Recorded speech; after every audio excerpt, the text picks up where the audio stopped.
बिस्मिल्लाहिर्रहमानिर्रहीम। The topic of today's discussion is point number MCQ number 61। अब इसमें ये बताया हुआ है कि कौन सा ऐसा डिजीज़ होती है जिसमें आपके DNA रिपेयर जीन्स जो होते हैं वो डिफेक्टिव हो जाते हैं।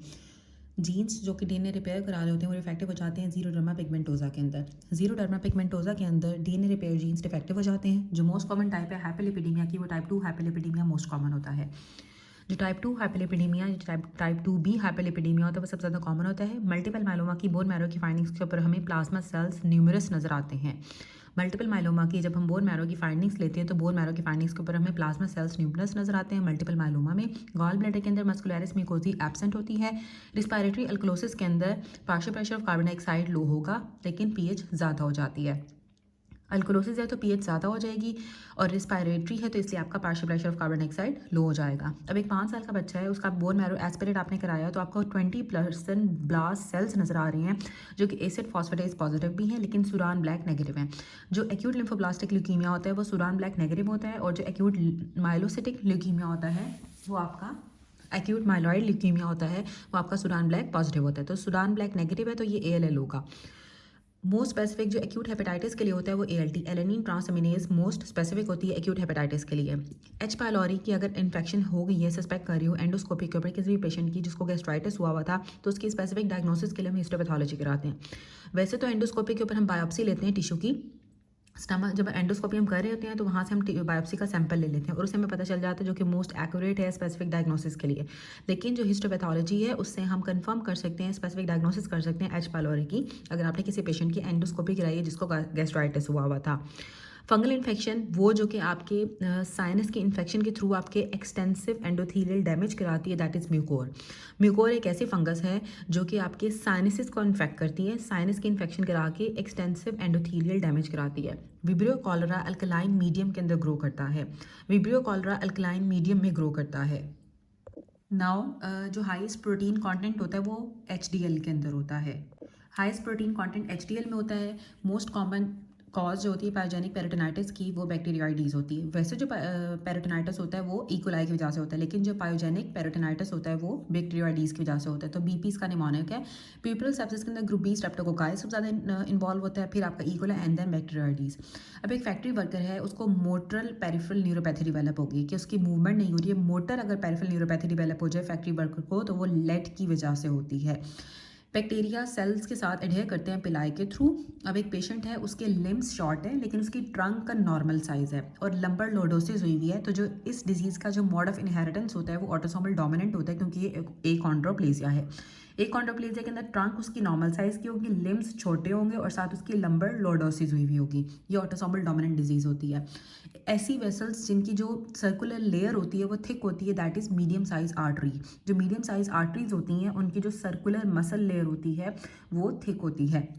बर्किट्स लिम्फोमा की ऑन्कोजेनेसिस के अंदर आपके CMYC जीन प्रोटोन्कोजीन की एम्पलीफिकेशन हो जाती है। बर्किट्स लिम्फोमा के अंदर CMYC एम्पलीफिकेशन हो जाती है, प्रोटोन्कोजीन CMYC जीन की एम्पलीफिकेशन हो जाती है। अब जो स्टैफिलोकोकल टॉक्सिन होता है वो एक एक्सोटॉक्सिन होता है। स्टैफिलोकोकल टॉक्सिन एक एक्सोटॉक्सिन होता है। मोस्ट कॉमन ट्यूमर जो ट्रांसप्लांट के बाद होता है वो लिम्फोप्रोलिफरेटिव होता है।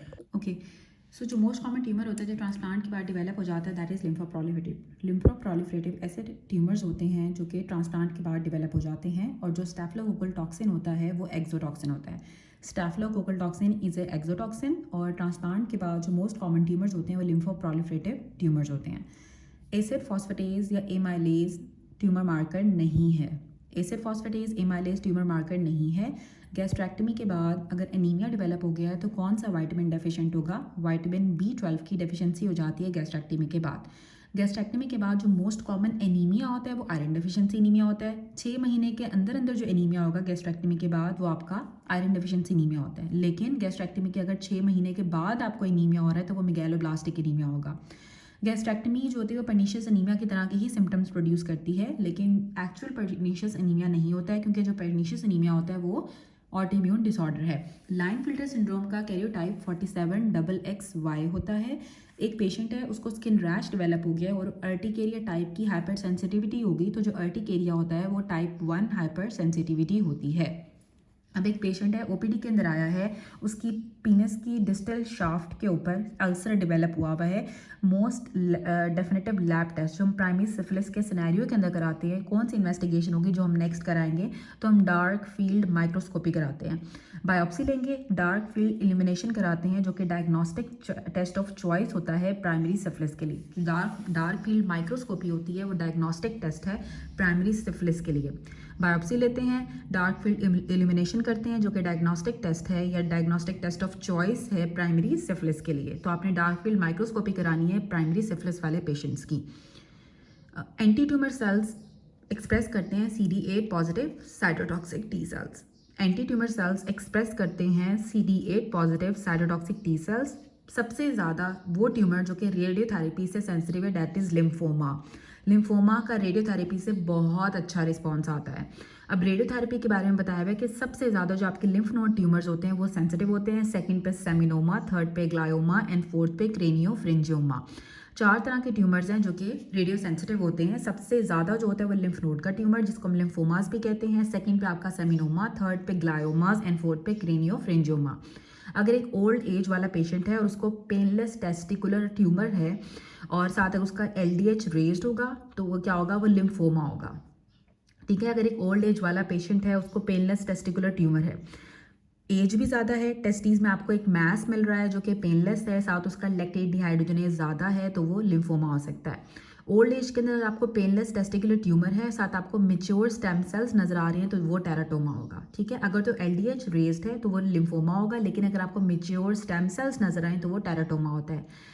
यंग पेशेंट हो, अगर उसको पेनलेस टेस्टिकुलर मैस हो और साथ आपका रेज्ड LDH हो तो वो रेडियो सेंसिटिव सेमिनोमा होता है। ठीक है, अगर यंग के अंदर अगर आपको पेनलेस मैस होगा, साथ LDH पॉजिटिव भी है, तो वो सेमिनोमा होगा। लेकिन अगर ओल्ड एज के अंदर पेनलेस टेस्टिकुलर मैस होगा और साथ LDH रेज्ड होगा तो वो लिम्फोमा होगा। सबसे कम जो रेडियो सेंसिटिव ब्लड सेल्स होते हैं वो प्लेटलेट्स होते हैं। प्लेटलेट्स बहुत ही कम रेडियो सेंसिटिव होते हैं। Least radio sensitive blood cells आपके प्लेटलेट्स होते हैं। सबसे ज़्यादा जो रेडियो सेंसिटिव ऑर्गन है वो स्किन है और लीस्ट रेडियो सेंसिटिव ऑर्गन आपका विजाइना होता है। विजाइना सबसे कम रेडियो सेंसिटिव ऑर्गन है और स्किन आपकी सबसे ज़्यादा रेडियो सेंसिटिव ऑर्गन है। अब जो म्यूकोजा सबसे ज़्यादा जो रेडियो सेंसिटिव होती है वो इंटेस्टाइन की म्यूकोजा सबसे ज़्यादा रेडियो सेंसिटिव होती है और रेडिएशन की वजह से जो आपको ब्रेन की मैलिग्नेंसी हो जाती है, दैट इज़ मेनिंजियोमा। ठीक है, जिन लोगों को बहुत ज़्यादा रेडिएशंस मिलती हैं उनको ब्रेन में मेनिंजियोमास डेवलप हो जाते हैं क्योंकि रेडिएशन एसोसिएटेड होते हैं मेनिंजियोमास। और जो लिम्फोमास हैं या जो ग्लायोमास हैं वो रेडियो सेंसिटिव होते हैं। सेमिनोमा भी रेडियो सेंसिटिव है, क्रेनियोफ्रिंजियोमा भी रेडियो सेंसिटिव है कि रेडिएशन से इसका हम ट्रीटमेंट करेंगे। ओवरऑल रेडिएशन की वजह से जो कैंसर होता है वो ल्यूकीमिया ब्लड कैंसर हो जाता है। रेडिएशन की वजह से जो ओवरऑल कैंसर्स में जो कैंसर्स रेडिएशन की वजह से होते हैं वो ल्यूकीमियाज होते हैं। लेकिन ब्रेन के अंदर जो रेडिएशन की वजह से आपको मेनिंजियोमास डेवलप हो जाते हैं।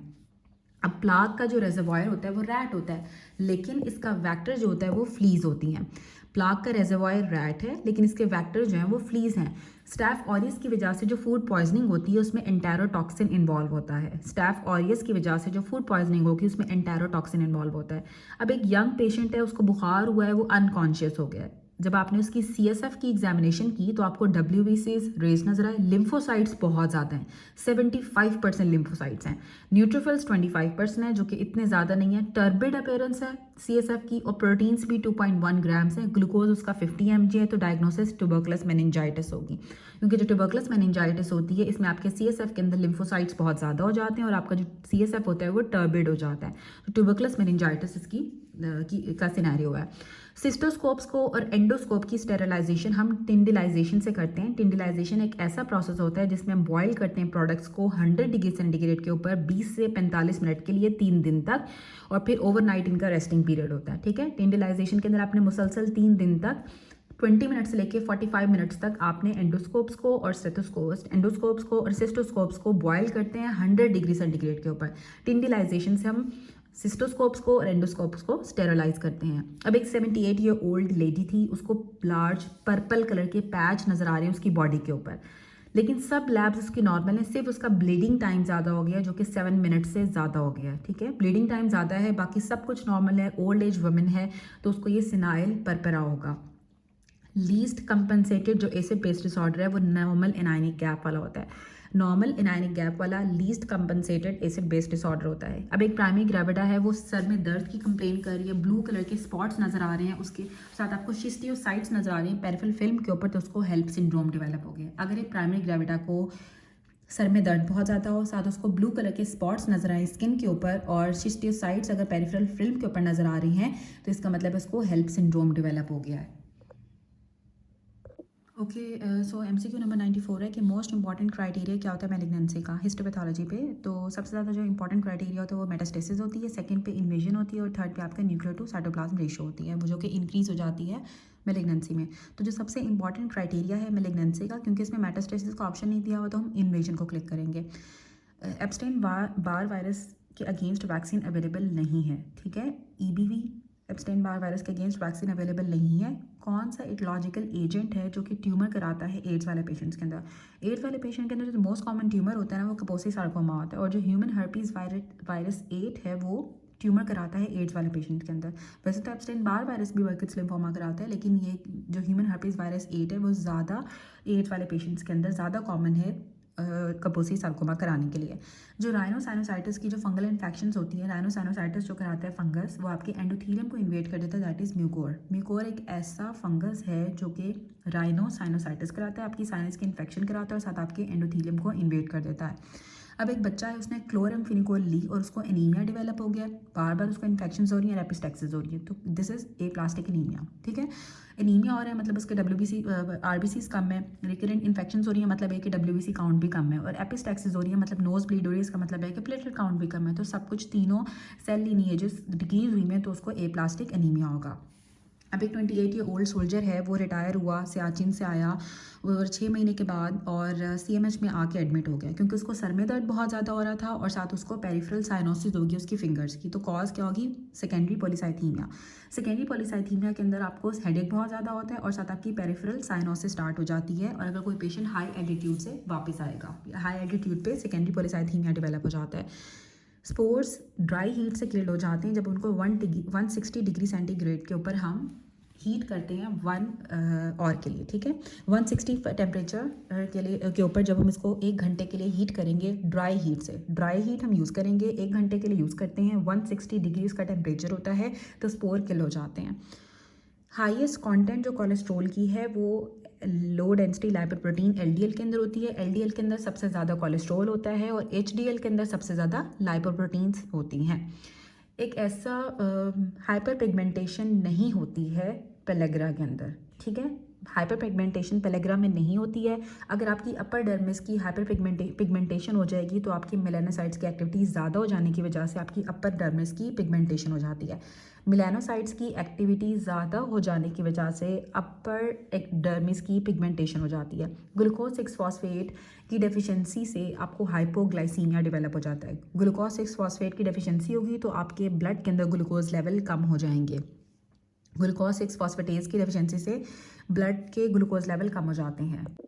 अब जो ग्लूकोज 6 फॉस्फेटेज की डेफिशिएंसी होती है उसकी वजह से हाइपोग्लाइसीमिया डेवलप हो जाता है, आपके ब्लड के ग्लूकोज लेवल कम हो जाते हैं। अब एक पेशेंट है, उसका हाइपरटेंशन है, उसका ब्लड प्रेशर इतना ज़्यादा हुआ है कि 210/160 है, 210/160 है, ब्लड प्रेशर इतना ज़्यादा हुआ, वो एंटी हाइपरटेंसिव ले रहा था, तो उसकी किडनी का कौन सा स्ट्रक्चर डैमेज होगा? तो जो किडनी का सबसे ज़्यादा स्ट्रक्चर इफेक्ट होता है हाइपरटेंशन की वजह से, और जो एंटी हाइपरटेंसिव ले रहा होता है दैट इज़ JG सेल्स। जो जक्स्ट्रा ग्लोमेरुलर सेल्स होते हैं वो सबसे ज़्यादा इफेक्ट होते हैं जब किसी पेशेंट को हाइपरटेंशन होती है और वो एंटी हाइपरटेंसिव मेडिकेशंस ले रहा है। अब कार्सिनोजेनिक फ्री रेडिकल इंजरी जो होती है, जो रेडिएशन के बाद होती है, वो 5 से 10 साल लगते हैं। मतलब किसी एक पेशेंट की रेडियोथेरेपी हुई और रेडियोथेरेपी के बाद जो फ्री रेडिकल्स इंजरी होगी जिसकी वजह से कार्सिनोजेनेटिक जो मतलब कैंसर प्रोड्यूस कर सकती हैं, रेडिएशंस के कैसे प्रोड्यूस कर सकती हैं कि रेडिएशंस की वजह से फ्री रेडिकल्स बनेंगे और फ्री रेडिकल से फिर कैंसर प्रोड्यूस हो सकता है 5 से 10 साल के बाद, ठीक है। 5 to 10 ईयर्स लगते हैं कार्सिनोजेनिक फ्री रेडिकल इंजरी में, जो कि रेडियोथेरेपी के बाद होती है, रेडिएशंस के बाद होती है। लिम्फ नोड्यूल्स एब्सेंट होते हैं थाइमस के अंदर, थाइमस में लिम्फ नोड्यूल्स एब्सेंट होते हैं। बर्किट्स लिम्फोमा की जो ऑन्कोजेनेसिस है, इसमें आपके प्रोटो ऑन्कोजीन CMYC जीन की ट्रांसलोकेशन होती है, ठीक है। CMYC जीन की ट्रांसलोकेशन होती है बर्किट्स लिम्फोमा के अंदर। हाइपरकैल्सीमिया जो मैलिग्नेंसी के अंदर होता है वो पीटीएच रिलेटेड पेप्टाइड की वजह से होता है, ठीक है। जो पीटीएच रिलेटेड पेप्टाइड है उसकी वजह से हाइपरकैल्सीमिया डेवलप हो जाता है, आपके कैल्शियम के लेवल ब्लड के अंदर ज़्यादा हो जाते हैं। जो मोस्ट कॉमन कॉज है एडिसन डिजीज़ की बच्चों के अंदर वो ऑटोइम्यून है। ऑटोइम्यून सबसे ज़्यादा मोस्ट कॉमन कॉज है एडिसन डिजीज़ की बच्चों में। क्रॉनिक माइलॉइड ल्यूकीमिया को हम किस तरह से डिफरेंशिएट करते हैं ल्यूकोमाइड रिएक्शन से, ल्यूकोसाइट अल्कलाइन फॉस्फेटेज से हम सीएमएल को डिफरेंशिएट करते हैं ल्यूकोमाइड रिएक्शन से। सीएमएल को हम डिफरेंशिएट करते हैं ल्यूकोमाइड रिएक्शन से ल्यूकोसाइट अल्कलाइन फॉस्फेटेज से। लैप जो आपकी एक एंजाइम है that is leukocyte alkaline phosphatase, उससे हम डिफरेंशिएट करते हैं क्रॉनिक माइलॉइड ल्यूकीमिया को ल्यूकोमाइड रिएक्शन से। एडिसन डिजीज बच्चों के अंदर ऑटोइम्यून होती है। हाइपरकैल्सीमिया जो मैलिग्नेंसी के अंदर होता है वो पैराथायरॉयड हार्मोन रिलेटेड पेप्टाइड की वजह से होता है। अब एक बच्चा है, उसके आपने कोलोनोस्कोपी कराई और आपको 100 से भी ज़्यादा ट्यूबुलर पॉलिप्स नजर आ रही हैं और साथ फैमिली हिस्ट्री भी है कोलोनिक पॉलिप्स की, तो डिजीज़ कौन सी होगी? Familial adenomatous polyposis FAP. Rapidly induced hypokalaemia कब होता है कि आपका तेज़ी से आपके जो पोटाशियम के लेवल है वो डिक्रीज़ हो जाते हैं जब एक डायबिटिक कोमा वाले पेशेंट्स को हम इंसुलिन देते हैं। डायबिटिक कोमा वाले पेशेंट को जब आप इंसुलिन देते हो तो उनका तेज़ी से पोटाशियम लेवल डिक्रीज़ हो जाता है, लो हो जाता है ब्लड के अंदर। रैपिडली अडेप्टिंग रिसेप्टर्स आपके पैक्सीनियन कार्पसल्स होते हैं। पैक्सीनियन कार्पसल्स ऐसे रिसेप्टर्स हैं जो बहुत जल्दी अडेप्ट कर लेते हैं। अब एक पेशेंट था, उसका रोड ट्रैफिक एक्सीडेंट हुआ, मल्टीपल फ्रैक्चर्स हो गए, उसका ब्लड प्रेशर लो हो गया, 90/50 ब्लड प्रेशर हो गया, सेमी कॉमेटो स्टेट है, तो सबसे पहले आप उसकी वॉल्यूम रिप्लेसमेंट करोगे। अब एक यंग मैन है, उसके स्ट्रेच रिफ्लेक्स एब्सेंट है, उसके काफ मसल्स की भी एट्रोफी हो रही है, पेन और टेम्परेचर भी उसका lateral aspect of the foot के ऊपर लॉस हो गया, ना पेन हो रहा है ना टेम्परेचर हो रहा है, ठीक है। तो जो मोस्ट लाइकली लीजन होगा उसका लोअर मोटर न्यूरॉन लीजन होगा, साथ उसके जो एंटीरियर हॉर्न का डैमेज हो गया, क्योंकि एंटीरियर हॉर्न उसका मोटर हॉर्न है इसलिए उसके मसल्स की एट्रोफी हो गई है, और साथ उसका जो लोअर मोटर न्यूरॉन का लीजन है जिसकी वजह से उसके लॉस ऑफ पेन और टेम्परेचर हो गया है। एसटीडी नहीं है, लेप्रोसी एसटीडी नहीं है, ठीक है। लेप्रोसी एक एसटीडी नहीं है, सेक्सुअली ट्रांसमिटेड डिजीज़ नहीं होती है लेप्रोसी। अब एक मैन है, उसको बुखार हुआ है, उसको मलेज है, उसको खांसी है, माइक्रोस्कोपी के ऊपर आपको मैक्रोफेजेस नज़र आ रही हैं, एपिथेलॉइड सेल्स नज़र आ रही हैं, और साथ आपको केशियस नेक्रोसिस नज़र आ रही है। तो जो केशियस नेक्रोसिस है, साथ आपको एपिथेलॉइड सेल नज़र आना, मैक्रोफेजेस नजर आना, बुखार होना, कफ होना, मलेज होना, तो ये सारी चीज़ें रिलेटेड होती हैं ट्यूबरक्लोसिस के साथ, तो उसको माइकोबैक्टीरियम ट्यूबरक्लोसिस है। और जो माइकोबैक्टीरियम ट्यूबरक्लोसिस होता है ये स्पोर प्रोड्यूस नहीं करता है।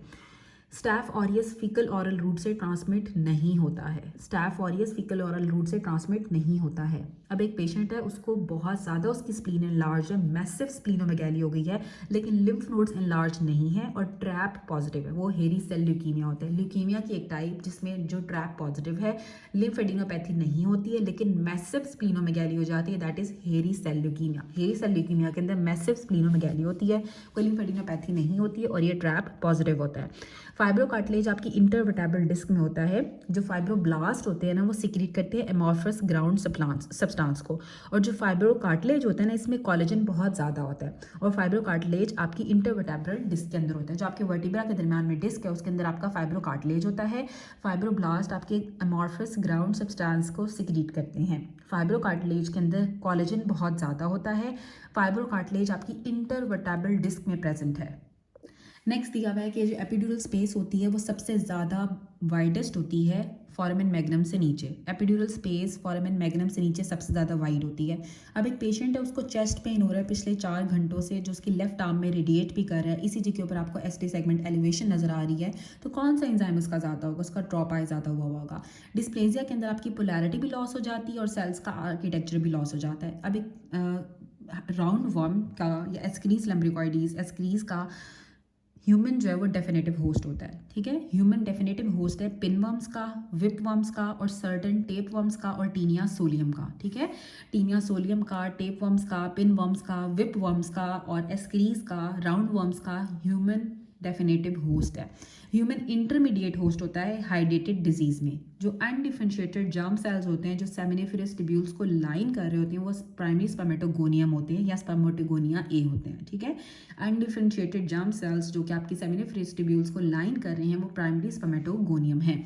एक 35 ईयर ओल्ड मैन है, उसके अंदर आपको 20% ब्लास्ट सेल्स नजर आ रहे हैं बोन मैरो एस्पिरेशन पे, और एसिड फॉस्फेटेज पॉजिटिव है, सुडान ब्लैक नेगेटिव है, तो वो एक्यूट लिम्फोब्लास्टिक ल्यूकीमिया होगा, क्योंकि जो एक्यूट माइलॉइड ल्यूकीमिया होता है वो सुडान ब्लैक पॉजिटिव होता है, और जो सुडान ब्लैक नेगेटिव होता है that is ALL। Most common tumour जो एड्स वाले पेशेंट्स में होता है दैट इज कपोसी सार्कोमा, जो हमने पढ़ा था ह्यूमन हर्पीज वायरस 8 की वजह से होता है।